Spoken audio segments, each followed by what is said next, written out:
Hi అండి అందరికీ. వంకాయ బంగాళదుంప కర్రీ ఈరోజు మీకు ఎలా తయారు చేసుకోవాలో చూపిద్దాం అనుకున్నాను.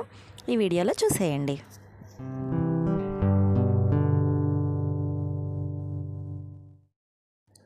ఈ వంకాయ కూర కోసం ముందుగా ఒక 1/2 కిలో వంకాయలు నీటిలో తరిగి పెట్టుకున్నాను. అలాగే ఒక 2 పెద్ద బంగాళదుంపలు, అలాగే ఒక 2 టమాటోలు కూడా ముక్కలు తరిగి పెట్టుకున్నాను.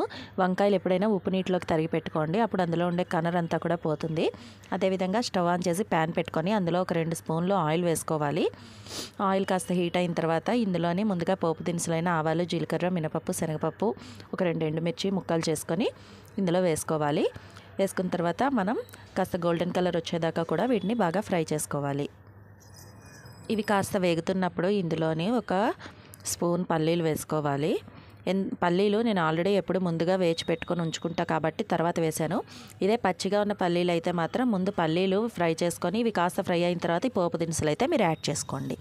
ఈ పల్లీలు కూడా కాస్త వేగిన తర్వాత అన్నీ కూడా కాస్త బ్రౌన్ కలర్ వచ్చిన తర్వాత మనం ముందుగా తరిగి పెట్టుకున్న ఈ వంకాయ ముక్కలు ఉన్నాయి కదా, ఇవి నీటిలోంచి తీసి ఇందులో వేసుకోవాలి. అదేవిధంగా బంగాళదుంపలు, టమాటో కూడా ఇందులోనే యాడ్ చేసేసుకోవాలి.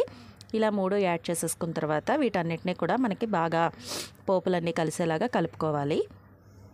ఇలా వీటన్నిటిని కూడా బాగా కలుపుకున్న తర్వాత ఇందులో ఒక స్పూన్ అల్లం వెల్లుల్లి పేస్ట్ వేసుకోవాలి.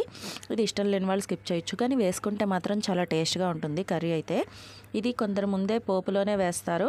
అలా పోపులో అయినా వేసి కాస్త ఫ్రై చేసుకున్న తర్వాత వేసుకోవచ్చు, ఇలా వేసుకొని కూడా చేసుకోవచ్చు. ఇలా వేసుకుంటే ముక్కలన్నిటికీ కూడా బాగా పడుతుంది, అందుకని నేనైతే ఇలా వేస్తాను.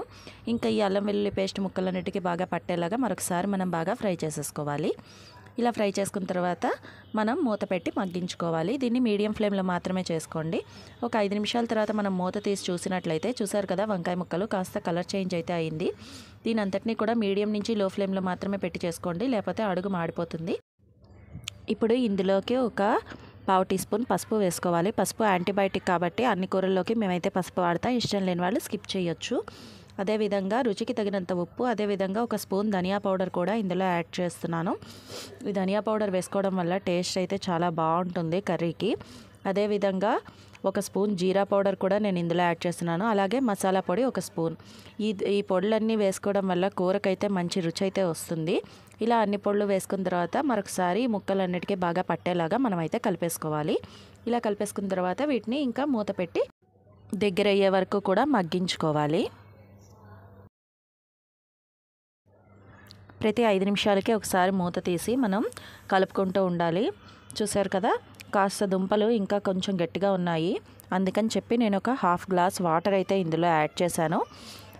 మ్యాక్సిమం అవసరం ఉండదు, ఇన్ కేస్ అవసరమైతే ఇలాగా ఒక 1/2 గ్లాస్ వాటర్ అయితే యాడ్ చేసుకొని ఒకసారి మళ్ళీ బాగా కలిపేసుకోవాలి.